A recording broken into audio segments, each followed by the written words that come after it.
Kasi, good morning! Good morning, guys! Kakagising lang namin, eh. Ay! Ang ganda ng ng araw, sikat ng araw. Hindi na masyadong malamig.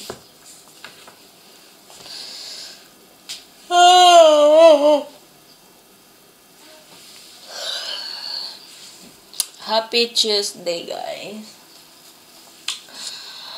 Another day, another vlog. Ay, nako.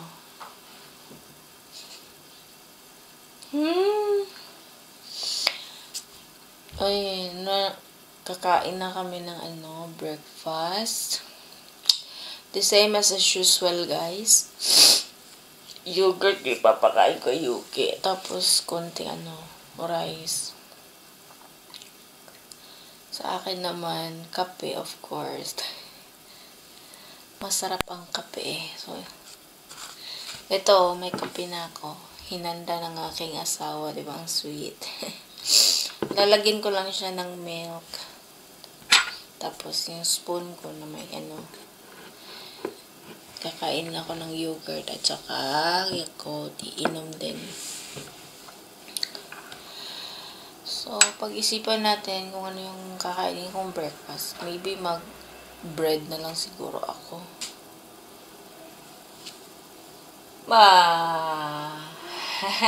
Yung bata natin, tingnan nyo naman, ay.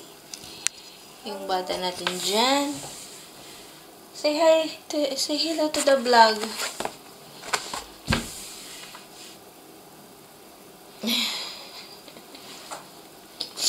So, yung asawa ko, guys, is kakaalis lang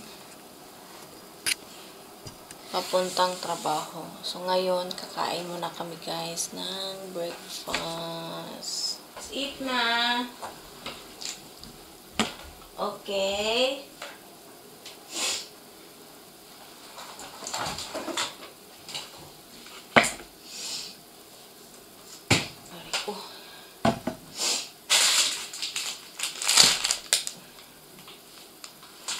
Yuki-chan.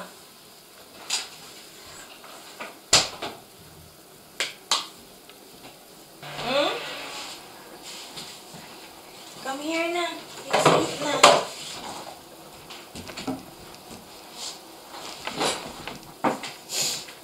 Let's eat na. Let's eat. Come on. You can bring my phone. Come on.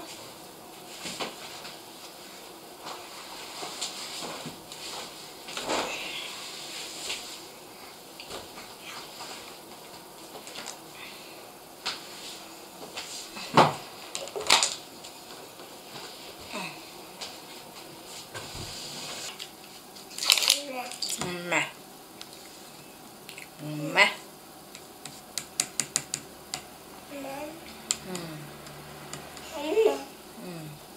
Meh.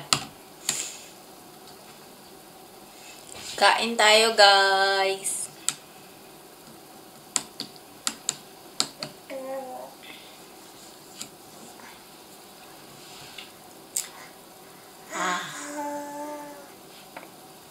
Maglinis muna tayo ng bahay, guys. Kunting ligpit. Habang nasa good mood pa si Yuki. Nasa karang kasi siya. So, tara, ligpit muna tayo ng saglitan.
huli.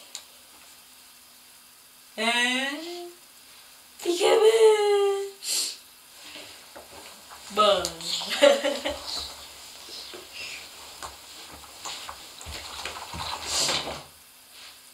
Bang.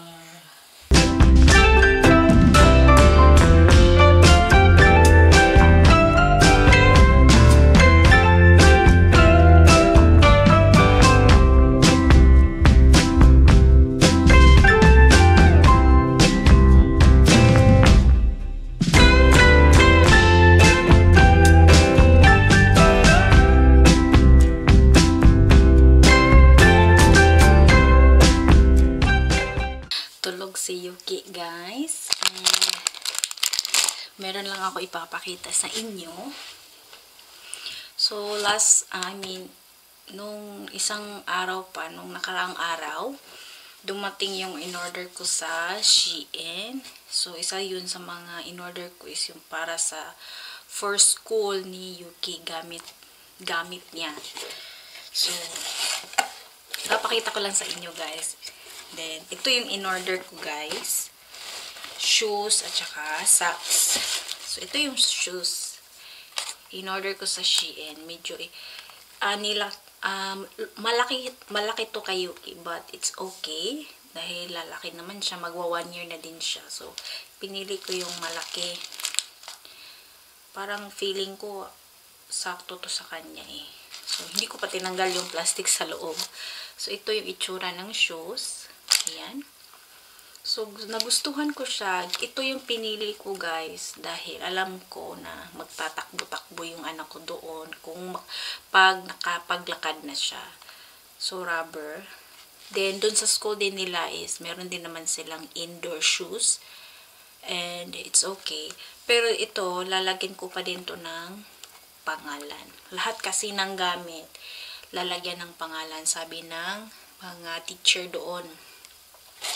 So, yeah, worth it naman siya. Then, nagustuhan ko yung kulay and yung forma. Diba? Ang ganda. And then, yung mga socks niya, guys, is set na siya. Mga ilang piraso ba to? I think 12.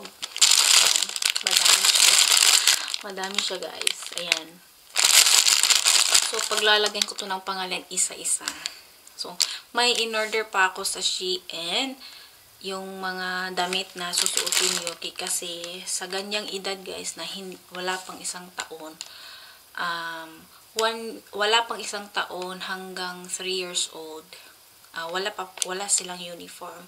So, okay lang na magsuot ng damit na kahit basta nakahiwalay. Kasi, yun po yung nire-request ng mga teacher doon sa school nila. And then, yung mga ibang damit na pinakita ko sa inyo nung isa kong video na declutter, diba, hiniwalay ko yung mga pwede pang gamitin. So, yung mga ibang damit na yun, guys, yun yung bali gagamitin ni Yuki for the extra. Kasi alam niyo naman yung bata, madaling madumi, yung mga, alam niyo na, yung makukulit na bata, ganun talaga naman eh. So, kailangan natin ng mga extra. So, pag dumating na yung isang order ko, guys, ipapakita ko sa inyo.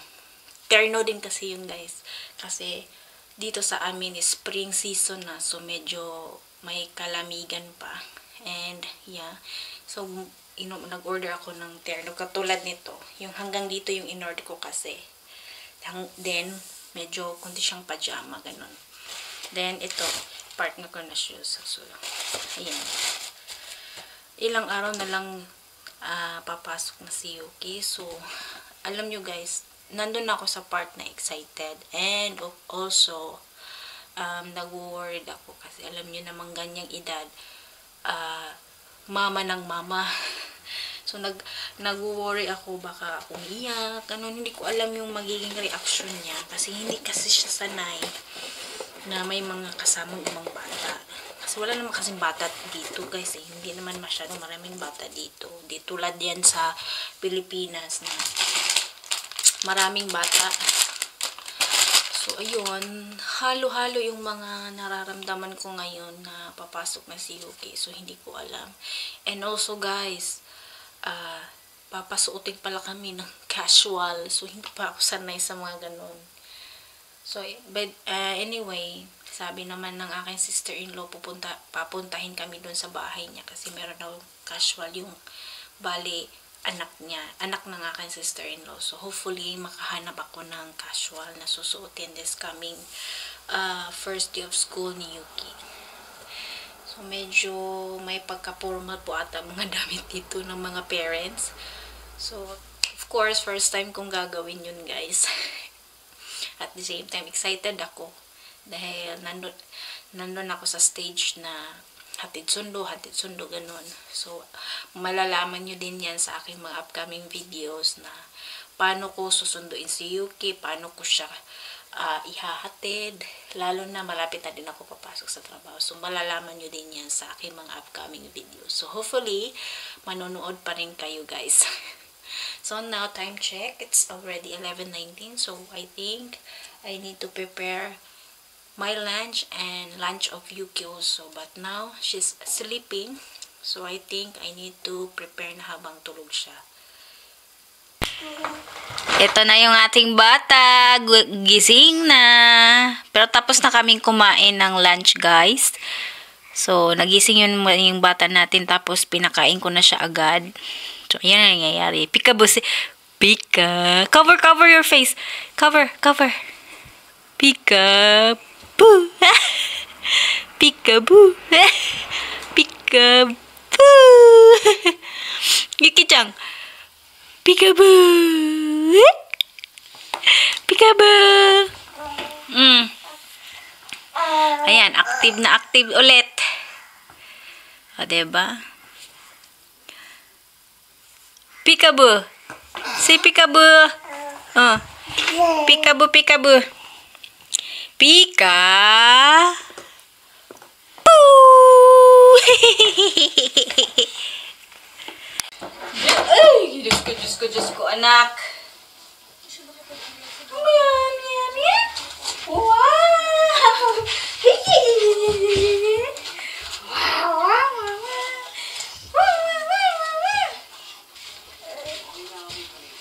Here. Diyos ko naman, anak. Be careful naman, oy.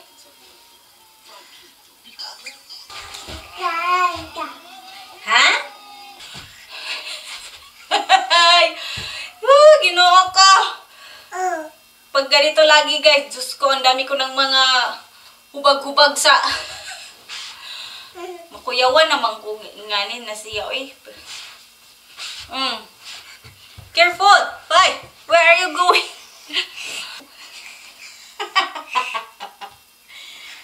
Ay, nako. Oh. Ito talaga yung mga kinatatakutan ko, guys. Climb.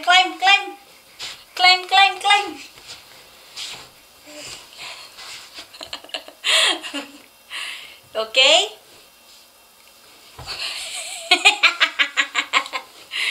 Ay, naku, anak. Say hi. Pagurin natin si Yuki para makatulog siya mamaya. Be, do you know how to akyat na, anak? Diyos ko naman, oy. Be, can you show mama? Marunong na siyang umakyat ng sofa. Diyos ko. Tingnan nyo. Careful! Marunong na talaga siyang umakyat ng sofa. Promise. Okay, go. Up! Nako.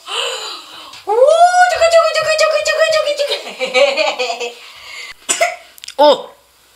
Are you okay? Uy!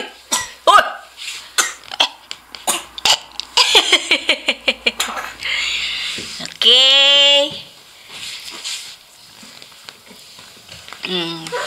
Where are you going? Where are you going? Huh? Yuki-chan? Where are you going? Huh? Ganyan na siya kakulit, guys. Hindi ko na nalagyan ng ganitong lock yung magkabilaan. So, mag-expect na ako na makapunta na siya doon. Dahil yun nga, oh. Napaka-expert na niyang gumapang. Diyos ko na bata na ito.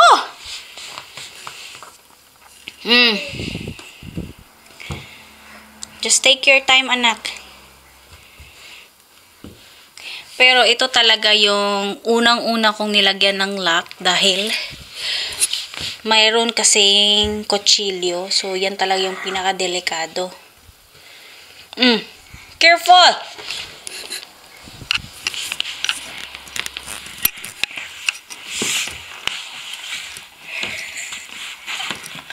Come, mama! Come, mama!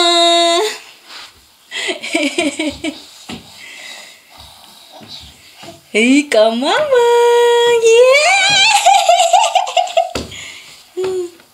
Come, mama! Come, mama! Ang hinahabol niya talaga is yung kaya lapit ng lapit. Ayan, sige! Tiningnan ko tong yung sample ng paglalagyan ng pangalan.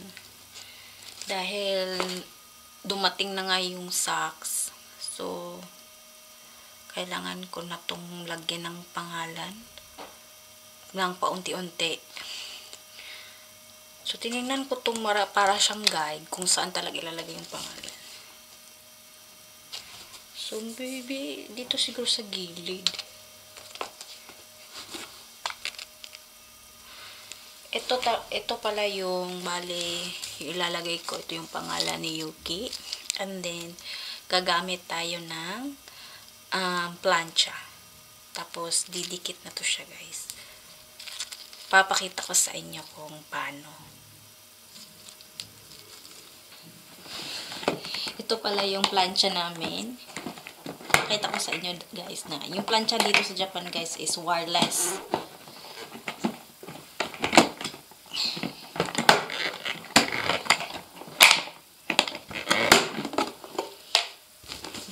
Ganito yung itsura ng plancha ng Japan. So, tatanggal mo lang siya. Ito lang, may wireless naman to. Ito lang yung isasaksak. Ito yung wire. Ito. So, isasaksak ko siya dito.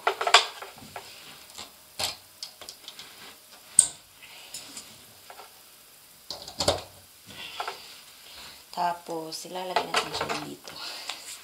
Diba, high-tech ng Japan. So, kailangan din natin ng cloth para hindi masunog ang ating carpet. Yan. Kuha tayo ng kakat natin itong pangalan ni Yuki. Yan.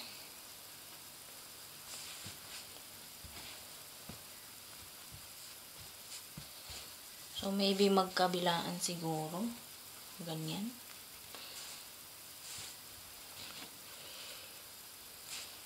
Dito sa likod ng ang pangalan ni Yuki, guys, is tanggalin natin yung para siyang yung sticker. Yung plancha natin mainit na. So, ganito yung itsura. Tanggalin natin. Ayan. So, ganito yung itsura. Para siyang double tape. Yan. Tinanggal natin itong plastic. Tapos, ito ilagay natin dito. Ganyan daw eh. Bale, para siyang tape. Pag nilapat mo na sa mainit na plancha, didikit na siya. Dahil, lagyan din natin ng pangtakip. Tapos, itong plancha.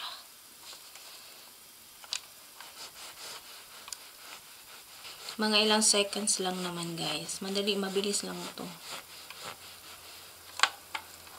Yan natin kung dumikit na ba siya. Yan, dumikit na. Ganito yung itsura niya, guys. Dumikit na siya. So, kung magtatanong kayo kung pwede ba to siyang labhan, pwedeng pwede guys. Hindi siya matatanggal pag maglalaba. Ganyan siya. So, may pangalan na. Okay na siya. Dumikit na. Diba? Ang galing. The same process lang guys. Tanggalin natin yung plastic.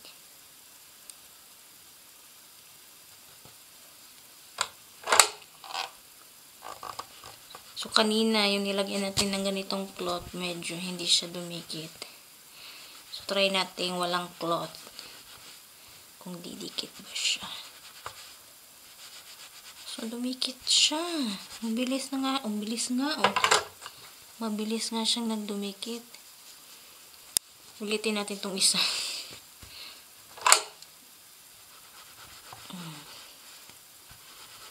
Para siguradong dumikit siya. Yan.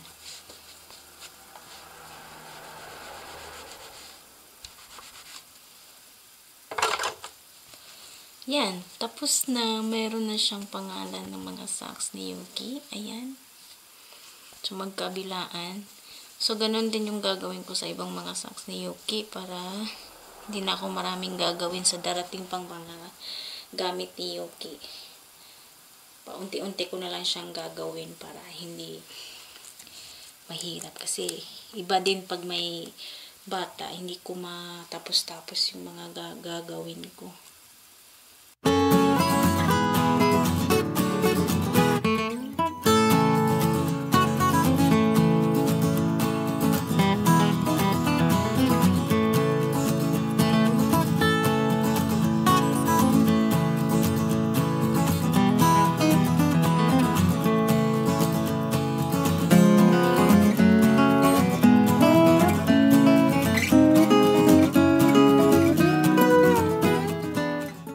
Ito na yung huling pares ng medyas na nilagyan natin ng pangalan.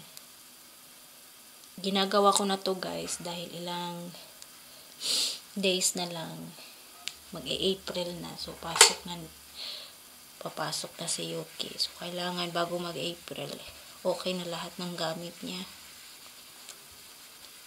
Kaya paunti-unti ko na lang nilalagyan ng pangalan yung mga gamit niya para hindi ako mahirapan. Yan. Tapos na siya. Dami kaya tong medyas na to. Oh, ito na yung mga medyas na nilagay natin pangalan, guys. Ayan na siya. Meron na siyang pangalan. May pangalan na siya. Ayan. So, girl na girl yung kulay ng ating mga medyas. Yan. So, ilan ba to? 1, 2, 3, 4, 5, 6, 7, 8, 9, 10, 11, 12 na pares ng medyas. O, diba? At least may mga pamalit pa ako. Oh, ayan. Uulitin ko guys, ito din pala yung plancha namin. So, sana may ganito din sa Pilipinas guys, no? Yung wire lumabas. Dito kasi tinatago yung wire. So, nung dumating ako dito sa Japan guys, nagulat ako sa plancha nila. Ganito pala ka-high-tech. Wireless na siya. Ito lang yung bali nagbibigay kuryente sa plancha na umiinit. Actually, ito ay pwede lagyan ng tubig dito guys. Oo. Hindi ko lang siya nilagyan ng tubig dahil hindi naman ako nagpa-plancha. Usually, naglalagay lang naman ako ng pangalan. Yeah, pwede naman itong lagyan ng tubig. Tapos dito mo pipindutin para mag-spray siya. Diba? Super high-tech. Tingnan nyo naman, oh. Ganito yung plancha dito. Diba yung plancha sa Pilipinas, mayroong wire. Ito, walang wire talaga, guys. So, ayan, oh. Tinatatanggal siya. Hindi ka na hindi na masabod bago mag-plancha ka. Oo, yan. Ito talaga, oh. Made in China. Used only in Japan. Oh, diba? Bago pa lang to, 2023.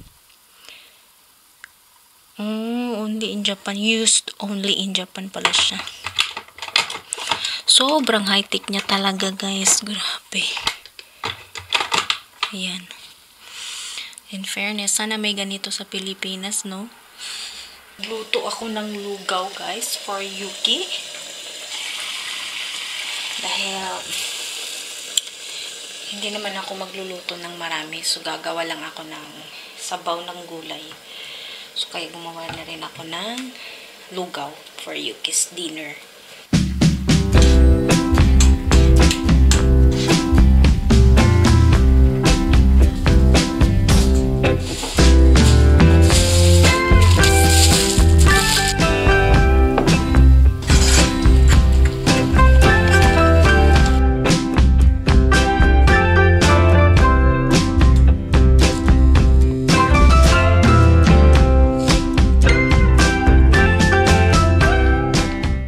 Nag-request si Mister na magluto ng yakiniku. Pala yung yakiniku, guys. Nilagyan ko lang siya ng onion. Ganito lang siya. Antayin lang natin maluto. And ito din yung gulay na sinet natin kaninang hapon. So, ngayon, pinapakuluan ko na siya. And after this, we are going to eat our dinner.